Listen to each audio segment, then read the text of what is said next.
Salve, salve, boa noite, seja bem-vindo mais uma vez à live Arthur Almeida Recebe. Nosso convidado de hoje já está aí na sua tela, né? É o Paulo César Desidério, ele que é formado em letras pela Universidade do Estado do Mato Grosso, é escritor, poeta, autor do livro Cada Um com Seus Poemas. Ele também é repórter, redator e editor de música do portal Quinquilharia. O nosso bate-papo de hoje envolve dois temas que vêm sendo, digamos, uma pedra no sapato da população brasileira. Abordaremos a cultura e a educação como um todo. O convidado de hoje é o meu amigo Paulo César Desidério. Boa noite, PC, seja bem-vindo. A palavra é sua para falar aí com os nossos seguidores. Boa noite, Arte. Boa noite a todos os amigos que nos acompanham através dessa live. Quero dizer que fico muito feliz pelo convite em estar tendo essa oportunidade de falar a respeito de dois temas que são muito importantes para a sociedade brasileira e no que eu puder contribuir, levar essa conversa de conteúdo, de informação, estamos aqui na missão na noite de hoje. É isso aí, PC. Cara, você é formado em letras, né? Você é um dos nossos professores. Apesar de aqui nos bastidores a gente ter conversado, você me falou que nunca exerceu. Você é um cara que teve estudando essa área mais a fundo, né? Conviveu mais de perto com pessoas que trabalham diretamente com outras e querendo educar, né? Ser um educador. Como é que você vê a educação brasileira hoje? Você que estudou numa instituição estadual, né, você pode falar aí melhor do que eu, do Mato Grosso, mas, como eu falei na abertura, como um todo, como é que você vê hoje a educação brasileira em questão de qualidade, de passar o conhecimento, de formar opinião, de educar, né, um cidadão? Como você enxerga isso nesse momento difícil que a gente vem vivendo entra o ministro da Educação, sai o ministro da Educação, o ministro que ia ser, não chegou a ser, mentiu no currículo. Essa loucura toda, você formado na área, né, formado em letras, como você enxerga isso?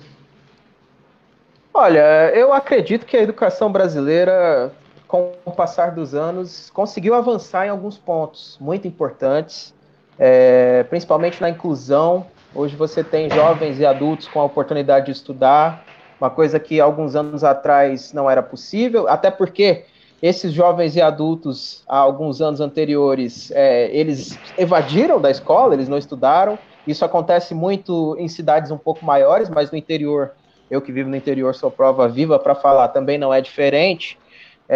Mas em todos os sentidos eu vejo que a educação brasileira conseguiu evoluir. Nós temos vagas nas universidades para atingir pessoas de baixa renda, pessoas que sofrem algum tipo digamos, falta um privilégio para essas pessoas, eu diria, né? São pessoas que são mais vulneráveis e hoje elas podem alcançar o ensino público. Hoje você pode ver um pobre conseguir se formar numa universidade, uma coisa que alguns 20 anos atrás era muito mais difícil. E o grande desafio é você conseguir trazer esses índices para mais acima, né? Porque por mais que nós tenhamos evoluído, se olhar para a nossa própria história, ainda há muito que melhorar se comparado a outros países. O Brasil é o maior país da América do Sul e não tem a melhor educação da América do Sul.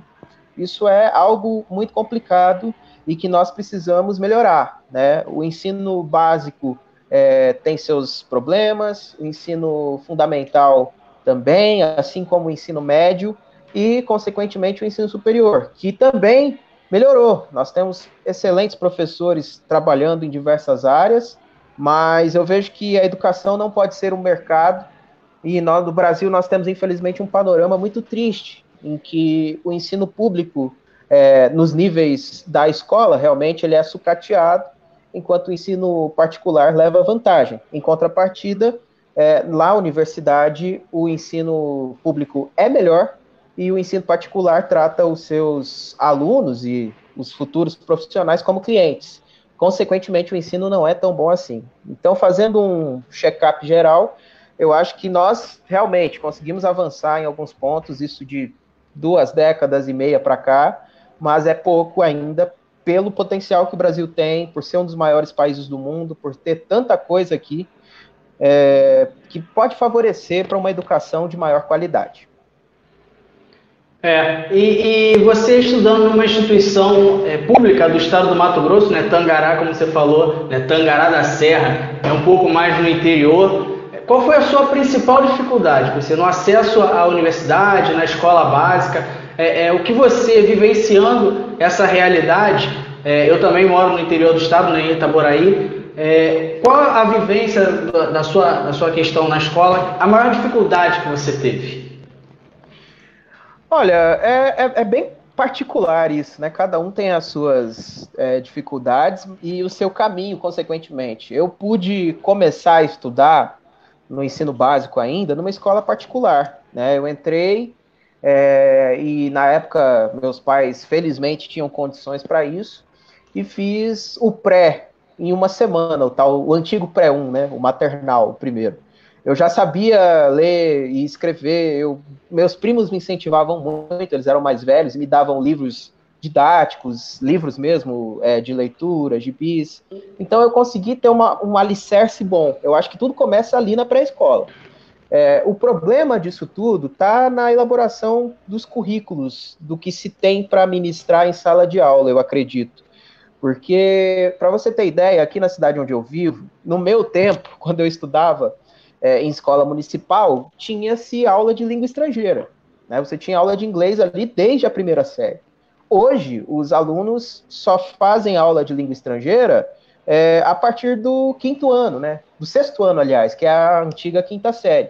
Então, é uma coisa que é delicada. E essa falta de regra para que se tenha o mesmo currículo a se oferecer para todos no país, acaba tornando a situação muito variada.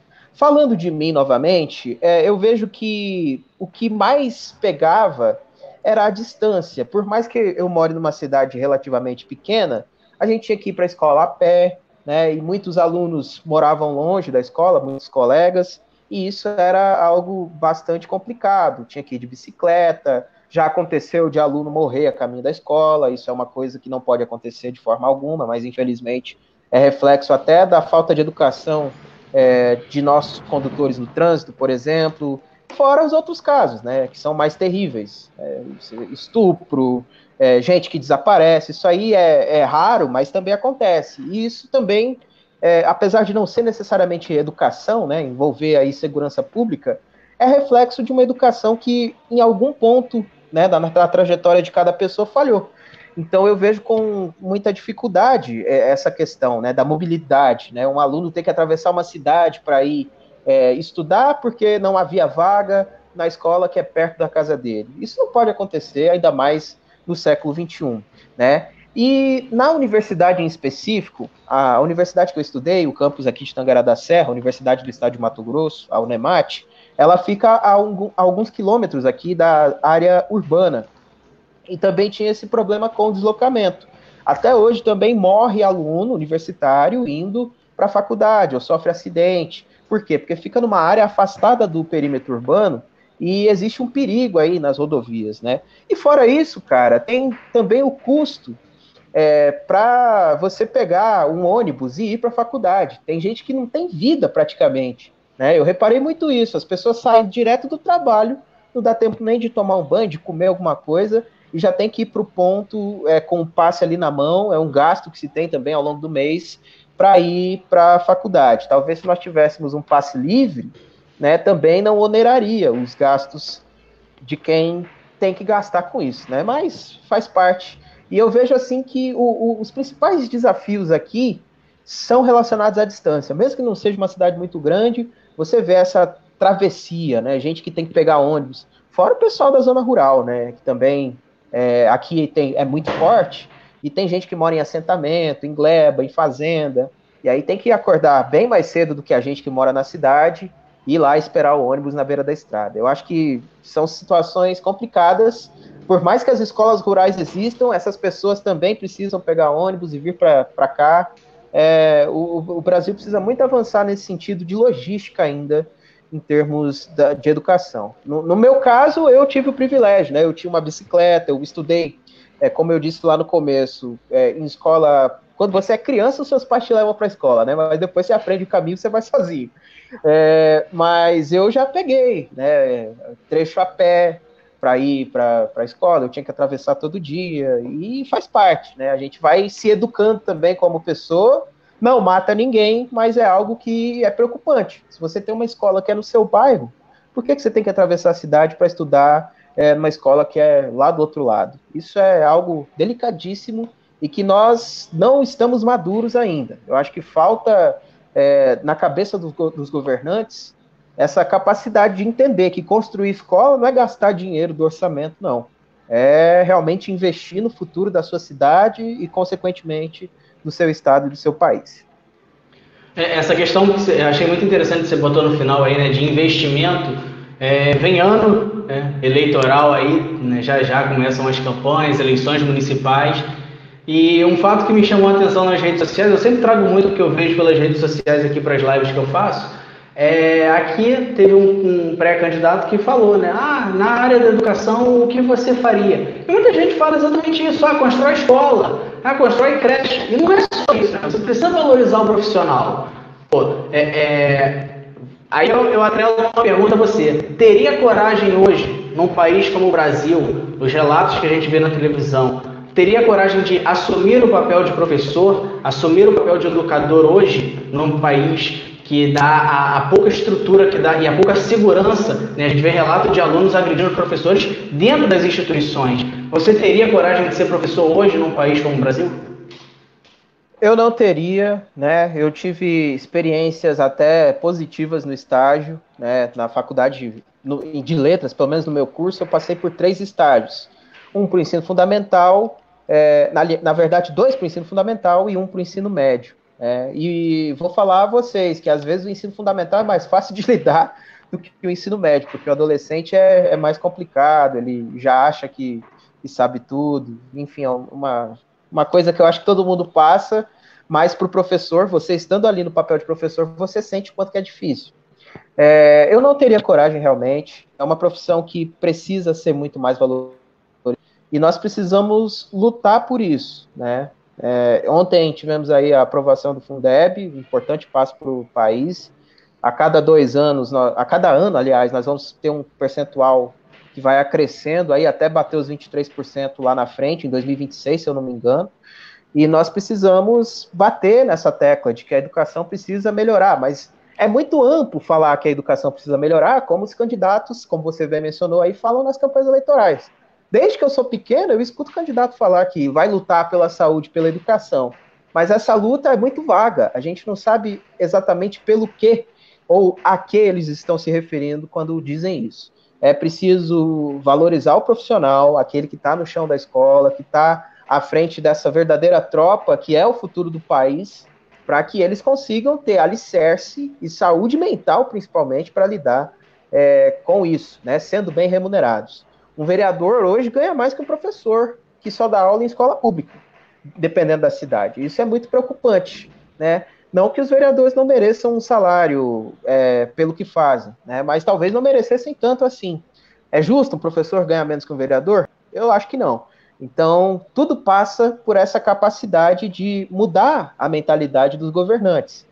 Entender que a educação não é só construir escola, né? E muitas vezes essas construções demoram e levam anos, né? Para você ter ideia, tem uma escola aqui no meu bairro, a gente está falando tanto de ter escola próxima, tem uma escola aqui no meu bairro que ela foi tirada do chão no mandato do como é que eu diria isso? Do antepenúltimo governador do estado, né? Aí passou o penúltimo e infelizmente também só evoluiu um pouquinho a obra, não ficou pronto. E, nisso já são 6 anos. É inadmissível que uma obra de uma escola no bairro que eu moro, que é o mais populoso de Tangará da Serra, não estar pronta.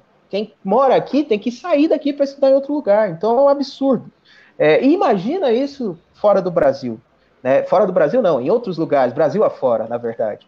É uma situação que vai se repetindo e tem toda essa coisa de atravancar o que deve avançar na educação e vai desde a parte estrutural, né, a parte física, na construção de escolas, até um professor que pede um salário e toma porrada de policial, por exemplo, na rua, né, pede um direito que é teoricamente adquirido. Então, não tenho coragem, fora toda essa situação dos alunos, né? Muitas vezes você tem dificuldades graves e o professor é um bombeiro dentro da sala de aula. O aluno, de repente, está com alguma coisa ali, você não sabe o que acontece no dia a dia dele. Eu admiro muito os grandes professores que eu tive e os grandes professores que eu sei que atuam na escola pública hoje. Mas eu, Paulo, hoje, 2020, não teria coragem de atuar em sala de aula, por todo esse contexto de desvalorização, né? E é muito triste, porque você vê cada vez menos pessoas entrando num curso para ser professor, né? Um curso de letras, por exemplo. E quando eu passei em letras, muita gente olhou para mim torto, né? Nossa, você vai fazer letras? Eu falei, pois é, vou fazer letras. E não me arrependo de ter feito, né? É que, à época, eu queria me formar em jornalismo, como você bem sabe. Eu gosto muito e trabalho com isso desde 2014. E eu entrei na faculdade antes, e o curso não tinha aqui, é uma questão pessoal realmente. Mas o curso de letras, se você me perguntasse, né? A pergunta foi, você quer ser professor? Você tem coragem? Eu falei, não, não tenho. Mas se eu pudesse aconselhar alguém a fazer o curso de letras, aconselharia sim, porque a sua visão de mundo acaba mudando completamente, você enriquece muita coisa na sua bagagem. Interessante esse ponto, né, de a gente indicar, porque isso se torna bastante pessoal. Por exemplo, eu indico todo mundo, tá num bate-papo, não sabe? Faz jornalismo, vai ser difícil depois. Faz rádio, mas a gente tem muito esse sentimento, né? Você pega pra si e, pô, vai lá, vai à luta, cai dentro. E a gente fala com esse, né, governo a todo momento, investimento, né, você citou aí muito bem a votação do Fundeb na Câmara ontem, e aí a gente chega numa loucura, que em meio a uma pandemia que ninguém no mundo poderia prever que viveríamos isso, além da crise na saúde, da crise política que o país vive há tempos, a gente consegue inventar uma crise na educação, né? Em pouquíssimo tempo, 3 ministros, 2 na verdade, né? Mas 3 nomes rodearam ali o Ministério da Educação.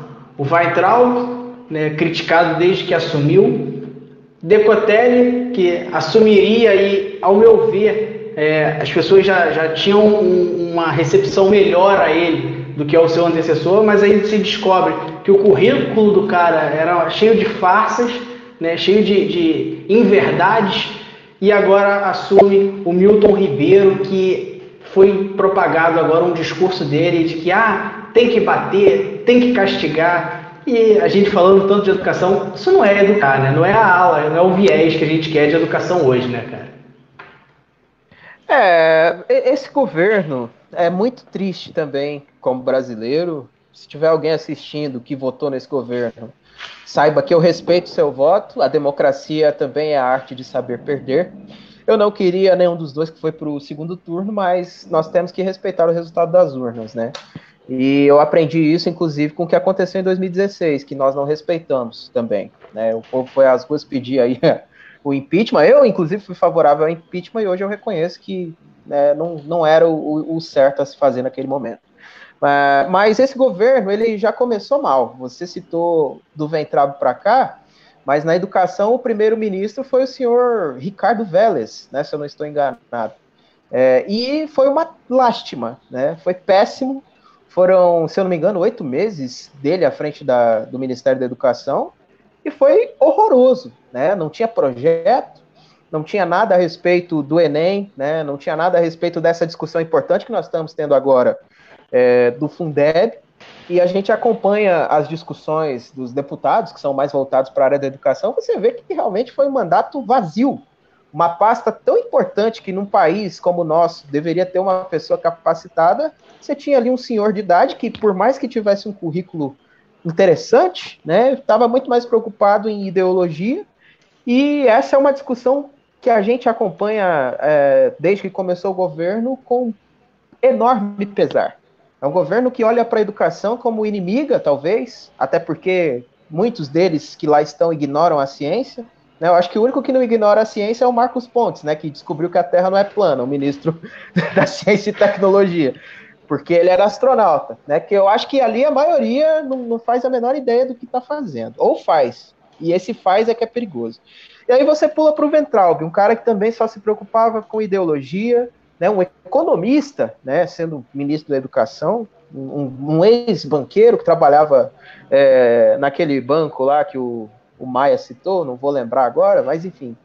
O cara não tem porte nenhum para ser ministro da Educação de um país como o Brasil, um país do tamanho do Brasil. E foi. Né? E, inclusive, saiu como herói.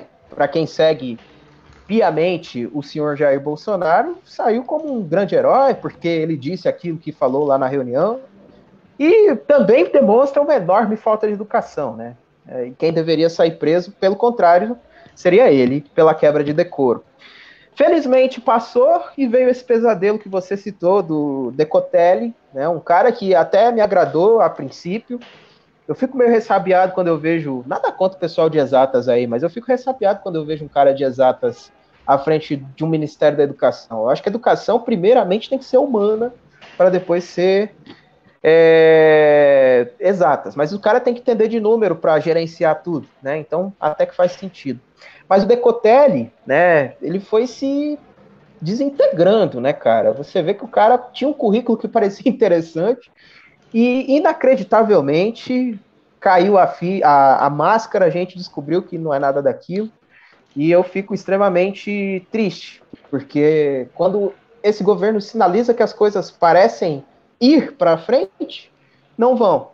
Né? Ontem nós tivemos, como eu já disse, a votação do Fundeb, foi aprovado, e a maioria dos que votaram contra são aliados ao governo, e eu fico muito triste também com isso, né? Porque a gente não está aqui para falar de ideologia necessariamente. Quando você assume um governo, você tem que tocar para frente o projeto de nação que esse país tem. E nós não estamos vendo isso. Nós estamos vendo até hoje um eterno palanque em que o Bolsonaro e toda a sua cúpula cria inimigos imaginários que a gente não sabe necessariamente quem são. E é o que a gente sempre aborda, né, PC? Só te interrompendo rapidinho, é o que a gente sempre aborda, que o clima da eleição tem que ficar para trás, porque quando um ganha, quando um ser vence, ele governa todos. Ele governa um país inteiro. Você não separa o Brasil em quem votou, quem não votou, quem se absteve. O cara que foi lá e foi declarado vencedor, ele está governando todo mundo. Então, toca o barco igual para todo mundo, sabe? A gente tem respeito ao resultado da urna, quem está lá governe para todos e até a próxima. Exatamente, desde que não cometa algum crime, que cumpra o mandato até o fim, né? Aparentemente, já foram cometidos alguns crimes de responsabilidade nesse governo, né? Mas por uma série de outros fatores, não vai rolar impeachment, pelo menos por enquanto. O que é uma pena, porque eu acho que na história do Brasil, nós já tivemos 30 e tantos presidentes. E muito ruins, alguns deles, inclusive. O que é péssimo, né, para o nosso avanço enquanto nação. E eu não tenho dúvida, cara, de que esse é o pior governo da história do Brasil. É inacreditável a falta de compromisso com a população, né? É um projeto maluco de reeleição, que aparentemente vai se moldando, e enquanto isso a gente vê a economia despencar, a educação não avança, você vê que passam ministros. Esse novo aí eu nunca ouvi falar na minha vida também, e pelo que vi não é nada animador. E a gente vai ficando a ver navios, né? Você passa para o lado da agricultura, o cara lá, o filho do presidente, né? Que deveria ficar quietíssimo, falar nada. Todo dia vai lá no Twitter e diz alguma abobrinha. E o cara arruma confusão com o nosso maior parceiro comercial, que é a China, por exemplo. Então, assim, isso só saindo um pouco do ramo da educação. É muito grave, né, o que acontece com a educação do país. Ontem o que tivemos, repito, né, com relação ao Fundeb foi histórico, foi importante, agora o Fundeb deve ser permanente. O que nós já ouvimos da imprensa é que, aparentemente, os líderes do governo no Senado não vão mudar o texto, até porque se mudar tem que voltar para a Câmara, passar por outra votação em 2 turnos, e aí atrasa ainda mais. Então o Fundeb ele é urgente. E felizmente nós conseguimos avançar nessa pauta. Mas não é só isso, eu acho que não acaba por aqui. E é preciso cobrar desses ministros comprometimento, né, trabalho, projetos, o que eles têm para a educação do Brasil. Né? Ficar lá ocupando cadeira para agradar o líder deles, que é o presidente, é muito pouco. E o Brasil precisa sair desse buraco quando se fala em educação. já que ele se inspirou no Trump, né, o presidente dos Estados Unidos, a gente precisa ser grande, mas não de novo, porque eu acho que a gente nunca foi em se tratando de educação. A gente precisa ser grande para valer pela primeira vez e mostrar que, pô, pelo menos na América do Sul, a Taça Libertadores da educação vai ser nossa, porque anda difícil. Eu duvido que a gente vai conseguir isso a curto prazo, né? Até porque foram 2 anos aí, estão sendo 2 anos, né? Ainda não completou o segundo ano do governo Bolsonaro, de pausa, praticamente. Um ano de carro estacionado em se tratando de educação. E até existe aí o interesse de colocar gente infiltrada, vamos dizer assim, do presidente, gente de confiança dele nas reitorias de universidades, de institutos federais. Eu acho isso grave, preocupante, porque você vai vendo aí uma necessidade de ter controle sobre uma situação em que me preocupa realmente. Eu nunca vi isso e espero que não aconteça, e que tomara que esse ministro aí, pelo menos, não emperre o que já está andando a passos lentos, graças à pouca velocidade do Vélez e do Ventral, mas tomara que ele não faça um trabalho tão horroroso assim, né? As expectativas minhas, confesso que são baixas, mas vamos torcer, né? Resta para a gente torcer e cobrar, acompanhar, que não faça mais burradas como a gente viu anteriormente. Justamente, né? Você citou o Rodrigo Maia quando ele falou do Banco Votorantim lá que faliu nas mãos do Weintraub, né? E ele ainda disse, não, eu vou sair daqui que eu vou lá pro Banco Mundial e tal. E o pessoal do Banco Mundial falou, não, a gente não quer você aqui não, meu. Pode ficar por aí mesmo e tudo mais. E é engraçado assim, é engraçado porque assim, brasileiro a gente tem um quê a mais que a gente consegue ter bom humor, fazer sátira, fazer piadas com todas as situações que acontecem com a gente, como povo, né? E o cara era ministro da Educação e as postagens no Twitter sempre com erros, né? As pessoas sempre alertando, tá errado aqui, escreveu errado assim, falou errado, dados. Pô, o cara tem uma ferramenta gigantesca na mão ali, ele tá dentro do governo, ele tem acesso à história como um todo, né? E a questão da educação, né, a gente sempre bate em investimento, a gente sempre fala do governo e você falou no Libertadores da América da Educação, no top 10 das universidades da América do Sul, o Brasil dominou, né? Botou 7. Só que a líder era uma chilena. Então, assim, o importante mesmo, a cereja no bolo, o Brasil ficou de lado, ficou de fora. E aí, PC, a segunda... Fala, prossiga. Não, eu ia dizer, é muito triste, porque a gente fala, e às vezes as pessoas que são apoiadoras do governo que aí está, acham que a gente trata o governo anterior como uma maravilha, e não era. Esses índices são crescentes, e eu acredito até que eles não sejam realmente relacionados, e devam ser relacionados a um governo em específico. O Brasil, os presidentes passam. Eu até vou receitar, né, como se fosse um médico, mas vou indicar um livro aqui do Hamilton Werneck, que se chama Se Você Finge que ensina, eles fingem que aprendem, alguma coisa assim. Deixa eu só ver aqui, deixa eu conferir se é isso mesmo. Tá atrás de mim o livro. Aqui. Se você finge que ensina, eu finge que aprendo. Livro do Hamilton Werneck, ele é professor universitário também, e fala de educação. Então, o que eu digo, né? Um projeto de nação, ele não é específico de um governo só. O governo que vem depois, ele tem que dar continuidade no trabalho do anterior. Mudar aquilo que está errado, né? E trazer coisas para que dê fluidez realmente a todos os setores. A educação é o mais importante deles.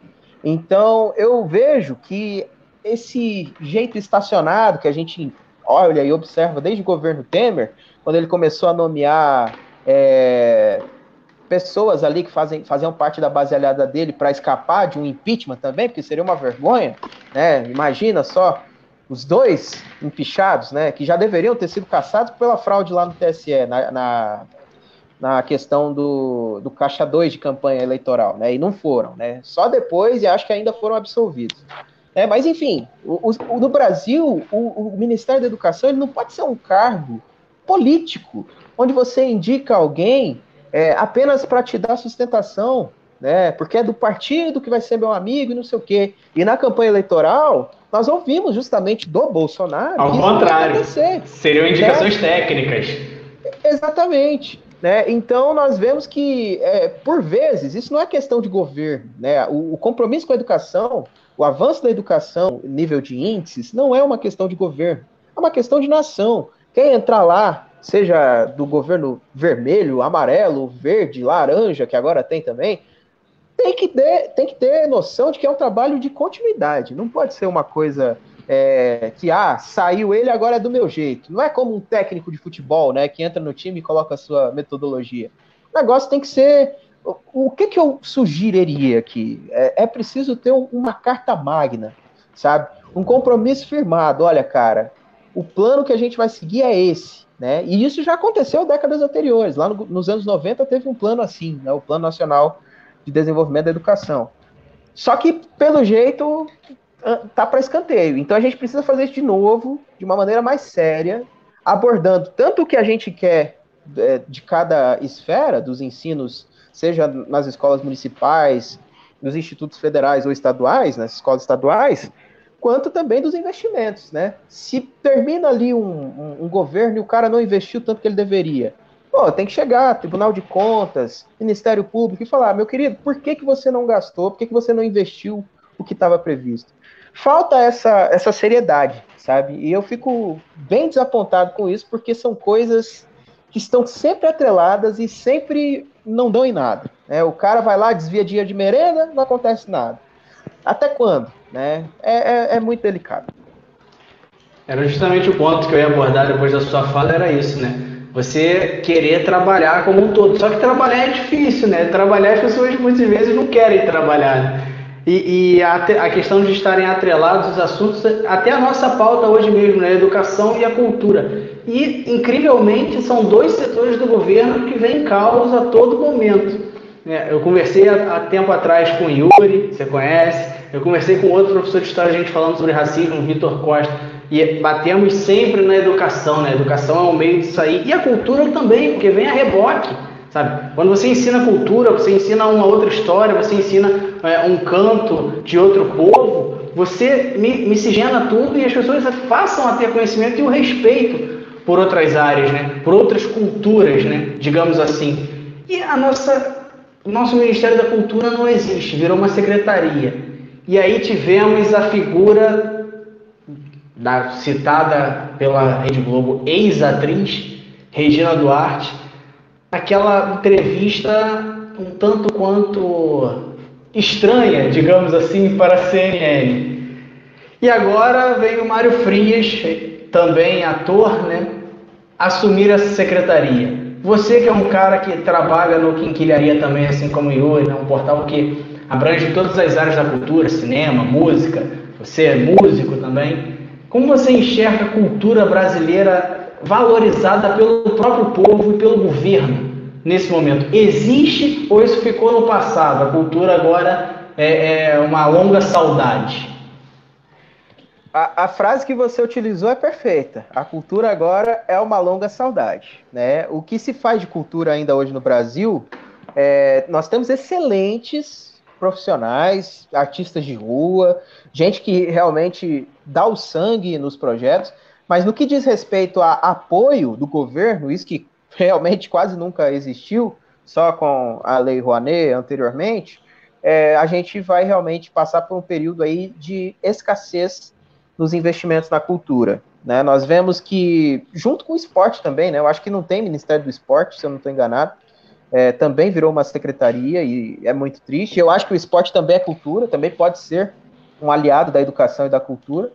E quando alguém ganha uma eleição e quer deixar de onerar os cofres, né, segundo eles dizem, o principal alvo sempre é essas duas secretarias, sempre são elas, né? A Secretaria de Cultura e a de Esporte e Lazer. Né? No Mato Grosso, hoje, se eu não estou enganado, não tem. Ou é unido ou não tem, ou junta as duas, faz aquela coisa toda. E aí o governo federal, de uma maneira muito grave, fez isso também, dizendo que, porque a gente tem que poupar os gastos e tal. Fez isso com o Super Ministério da Economia, né? Nós voltamos para os anos 90, quando o governo Collor tinha o Ministério da Economia, deixou de ser Ministério da Fazenda para ser Ministério da Economia, e agora fez isso com a cultura. Rebaixou, digamos assim, para a secretaria. Eu vejo com muita tristeza. Eu acho que eu já estou ficando até repetitivo aqui de dizer que tristeza, tristeza, tristeza, mas é triste mesmo. Você vê que a cultura está sendo jogada para escanteio no nosso país, assim como a educação, né, que também, com os que passaram lá no Ministério, não deram nenhum avanço para a nossa educação. A indicação da Regina Duarte, como você citou, totalmente política, muito embora ela até tenha algum esforço, mas ela é uma atriz, né, cara?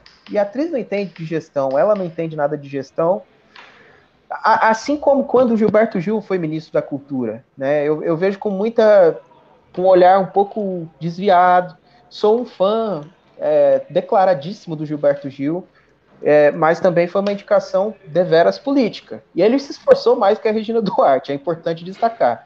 Mas a passagem da Regina foi desastrosa como secretária de Cultura, não trouxe nada para nós de avanço. E antes dela, teve aquele maluco que gravou o vídeo no melhor estilo governo nazista da Alemanha, né, que eu nem me recordo o nome e também não faço questão. Né? E também não trouxe nada de avanço para nós. O que tem de avanço na cultura do Brasil hoje? Antes de passar para essa parte, vou falar do Mário Frias, que é outro cara que, votou no Bolsonaro, é apoiador do governo, ele vai lá e chama.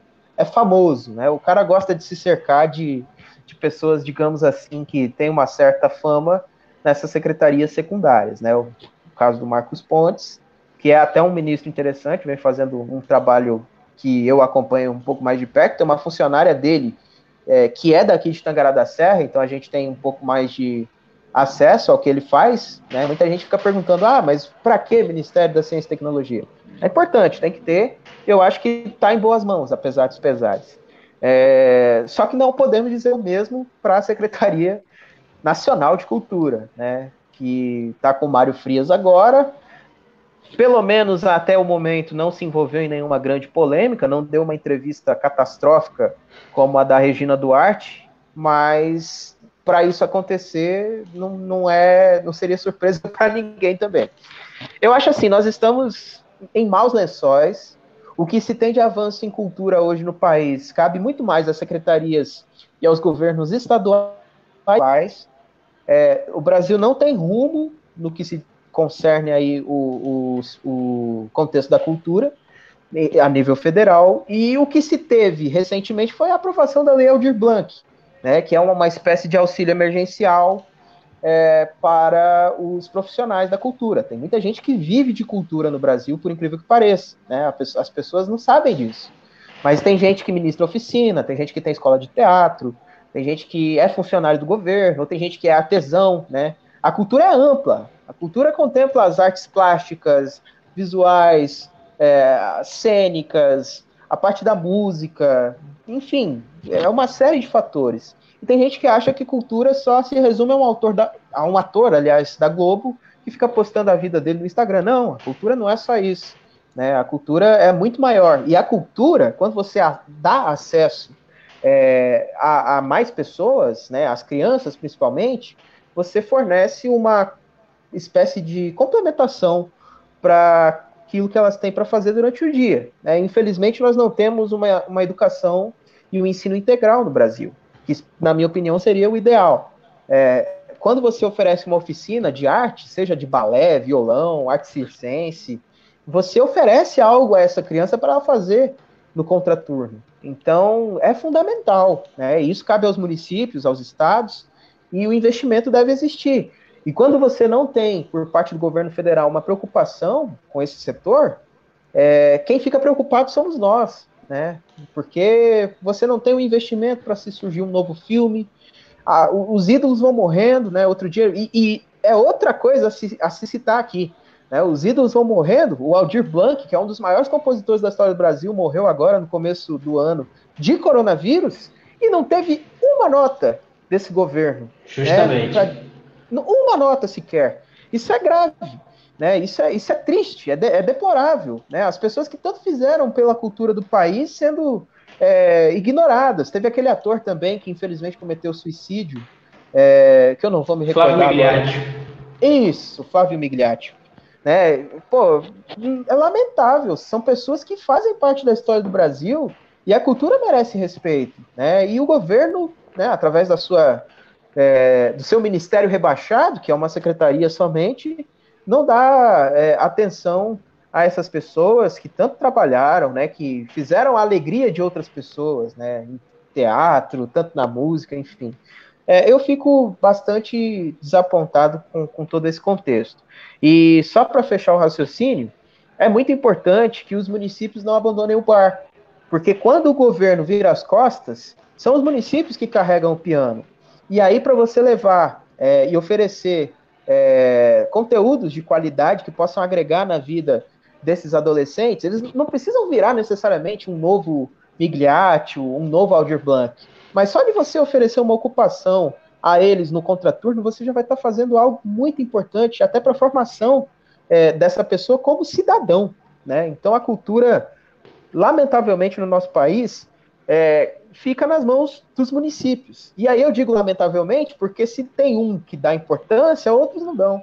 Então, se fosse algo que viesse de cima para baixo, né, por meio de um ministério bem articulado, com toda uma política a se seguir, talvez as coisas funcionassem melhor. Mas temos grandes guerreiros na cultura, né? E aqui na minha cidade, principalmente, quero mandar um abraço aí até para quem estiver assistindo, se tiver. Não vou citar nomes, mas temos excelentes profissionais aqui, cantores, músicos, professores de teatro, de artes circenses aí também, enfim.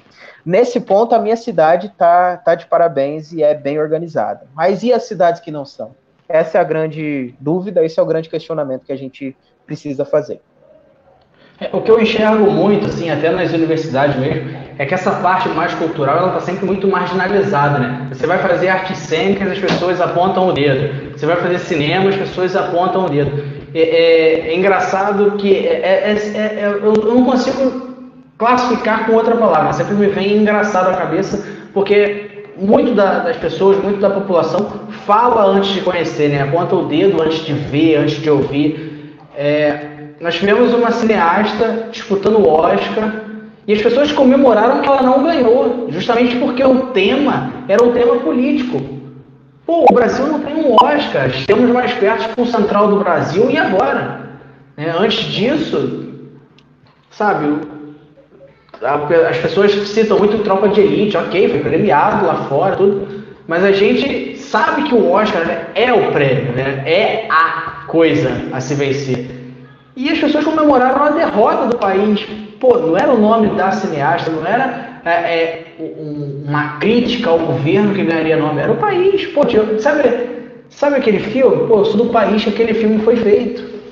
Sabe? Eu vejo muito isso no esporte. O esporte o brasileiro adora quando tá ganhando. Mas a cultura fica de lado, sabe? As pessoas não... Tudo bem, falta investimento, falta acessibilidade, falta. Mas as pessoas não buscam ir a um teatro. As pessoas não buscam ir a um show de música, né? Hoje a gente vê muito isso com as lives, né? Devido à pandemia, acho até que a população se tornou mais cultural no ramo de música. Você não está fazendo nada ali, abre o YouTube ali, está tendo uma live, você vai lá e assiste. E aí as pessoas, é legal isso, podia ser assim para sempre. E aí é o ponto que você citou. Tem as pessoas que trabalham atrás das câmeras, né? E poucos cantores citaram isso durante as suas lives. Olha, a gente está recebendo tanto, mas a gente vai doar isso aqui para a nossa equipe. Eles vão receber como se a gente estivesse trabalhando num show. Porque o cantor, ele está glamouroso ali, ele tem o cachê, ele tem o hotel, tudo, mas ele tem o cara que carrega o instrumento dele, tem o técnico de som, ele tem o segurança, tem todo um aparato por trás disso, né? E eu sei que do ramo de música você curte, né? Você dá suas arranhadas no violão por aí. Como você enxerga a música brasileira hoje? Tem um papo aí de uma galera mais saudosista, mais das antigas, que a música hoje não presta, que a música hoje é assim, é assado. Música boa era no meu tempo, música boa era Legião, Cazuza, hoje nada serve. O Paulo César, músico, como ele enxerga isso? Bom, fico primeiramente lisonjeado de ser chamado de músico. Eu não tenho uma carreira, digamos assim, aqui na cidade, eu não toco em barzinho ainda, tenho até um projeto para fazer isso, Mas eu me aventuro, né? Tenho estudado um pouco, tocado violão, posto algum vídeo aqui, outro ali. Você perguntou sobre a música brasileira, né, cara? Eu vejo que essa questão do saudosismo é preocupante, porque as pessoas se prendem muito ao que é do passado e esquecem o presente, né? Se você procurar música boa, você vai encontrar. Ainda existe música atual em que os artistas são contemporâneos agora, do tempo que a gente está vivendo, e que produzem conteúdos bons. O que acontece? Isso está muito relacionado ao consumo da música aqui no Brasil. Porque anteriormente nós tínhamos o rádio e a TV como fortes companheiros, fortes meios para se difundir a música ou um artista em específico. Isso principalmente nas décadas ali de 70, 80 e 90. Com o sumiço, digamos assim, da necessidade de um artista divulgar sua música somente no rádio ou com a necessidade de ele aparecer somente na televisão, os meios de comunicação foram, digamos, virando as costas para essa necessidade, sabe? E hoje não é preciso mais para fazer sucesso você aparecer no Faustão num domingo. Né? Óbvio que cada artista tem esse sonho, eu imagino, porque cresceram no contexto em que isso era uma realidade. Mas hoje não tem essa necessidade. Tem gente que consegue o sucesso com um simples vídeo no YouTube, bomba, e aí o mundo inteiro conhece a música, o Brasil inteiro acaba cantando aquele sucesso. Quer um exemplo? A Ana Vilela, com Trem Bala, que eu acho uma música que eu fiquei deveras enjoado, né? Mas é muito bonita a letra. Ela publicou no YouTube a música, depois apareceu no Caldeirão do Hulk, bombou. Todo mundo adorou a música, fez sucesso.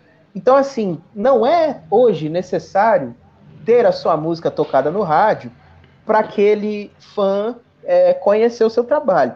E aí entra no lado daqueles que não são fãs, né? Você pega, por exemplo, um artista, não vou ser injusto aqui de citar algum nome, mas vamos lá, pega um artista X, que fazia sucesso no passado e hoje não faz mais esse sucesso, né? Não está na mídia, não está na TV o tempo inteiro. Muita gente não sabe que esses artistas continuam fazendo coisa nova, né? Continuam produzindo discos.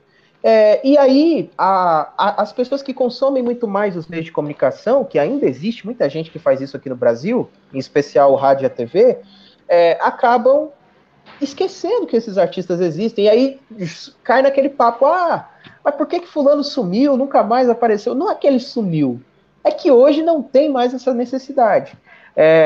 Passando para um outro ponto da resposta, eu vejo que a música brasileira tem sim muita coisa ruim hoje, mas isso não é exclusividade do tempo atual. Sempre teve coisa muito ruim.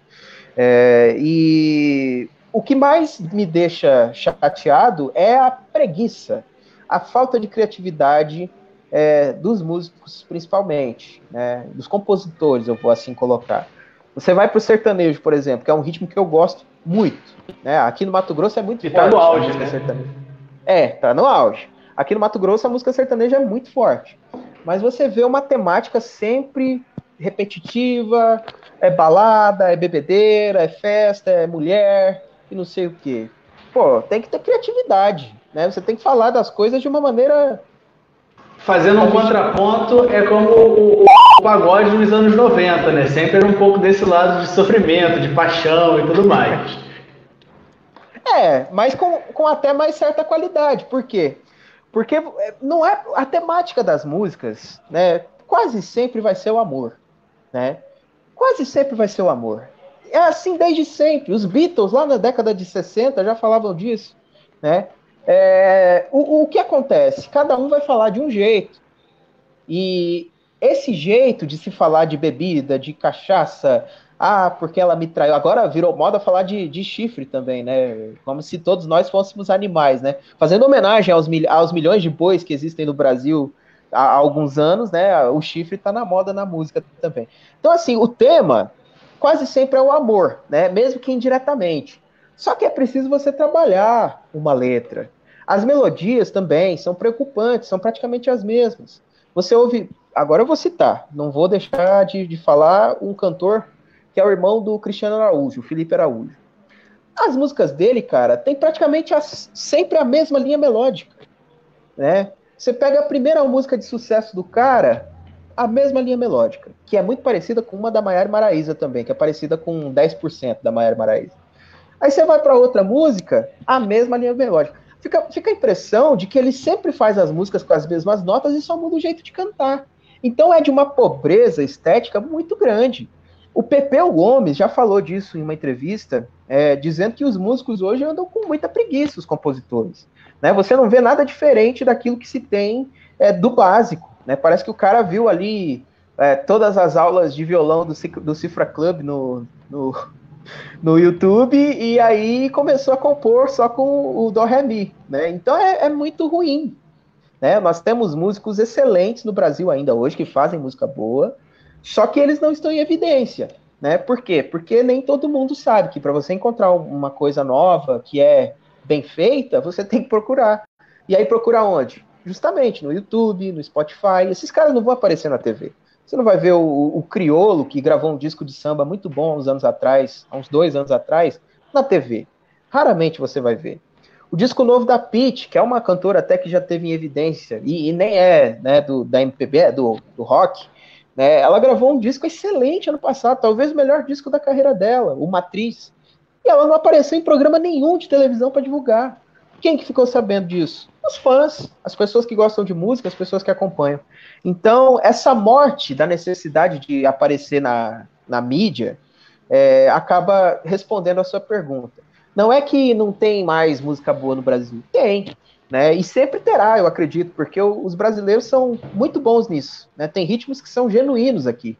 O samba, por mais que tenha raízes africanas, o samba foi muito mais desenvolvido aqui. A bossa nova é um ritmo totalmente brasileiro, totalmente carioca, eu diria. Então, assim, enquanto esses compositores da atualidade ficarem se emulando e falando sempre as mesmas coisas, realmente vai passar essa falsa impressão. Mas o saudosismo, ele se justifica. Por quê? Essas pessoas saudosistas, elas ficam sabendo do que está na mídia. E se o que está na mídia não é de qualidade equiparada ao que estava décadas atrás, é natural que as pessoas criem esse pensamento. PC, para a gente finalizar, está dando a nossa hora, eu queria que você falasse um pouco do seu livro, né, cada um com os seus poemas, e um pouquinho do seu trabalho no Quinquilharia, né, na parte musical, que eu sei que é o que você domina melhor na área lá do projeto de vocês. Pô, o Cada Um com Seus Poemas, Art, eu lancei ele em 2014, na edição 3 do Salão do Livro de Tangará da Serra. Nós estávamos falando aqui da importância da cultura.